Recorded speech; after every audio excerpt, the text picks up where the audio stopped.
It began with Senator Sherwin Gatchalian and Nancy Binay taking it upon themselves to self-quarantine. Since then, more than two-thirds of lawmakers in the upper chamber have jumped onto the Binay-Gatchalian bandwagon to help stop the COVID-19 spread, even without test ritual. PTV senior correspondent Eunice Samonte enumerates the senators and other high-ranking politicos who've opted to police their own ranks and be part of the solution in this report.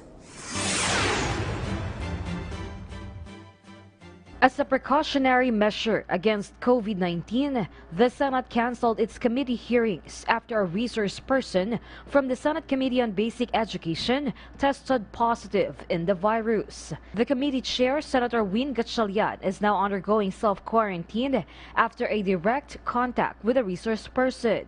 In a message sent by Senator Gatchalian, he says that he is doing well but would have to undergo medical checkup. According to Gatchalian, the resource person is the spouse of the one who died in COVID-19.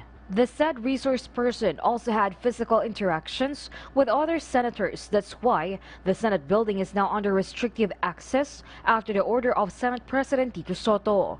This means all employees will not be allowed to go inside as the Senate is now being disinfected. Senator Nancy Binay also practiced self-quarantine after being in the same hearing. Binay said that this is a serious public health matter and should not be taken lightly. Senator Panfilo Lacson believes that the events have showed the inadequate response of the government in regard to monitoring and containment. Senator Grace Poe said, "We're facing a disease that knows no borders. Therefore, unity and sense of humanity will help combat public health crisis."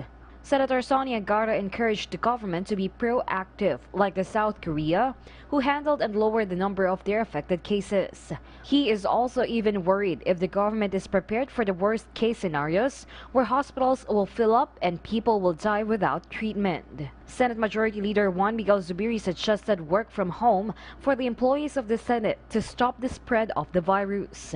Right now, the Senate suspended the hearing of Pogo due to the threat of COVID-19. Some senators are already in self-quarantine status to help stop the spread of the virus. Eunice Samonte for The Nation.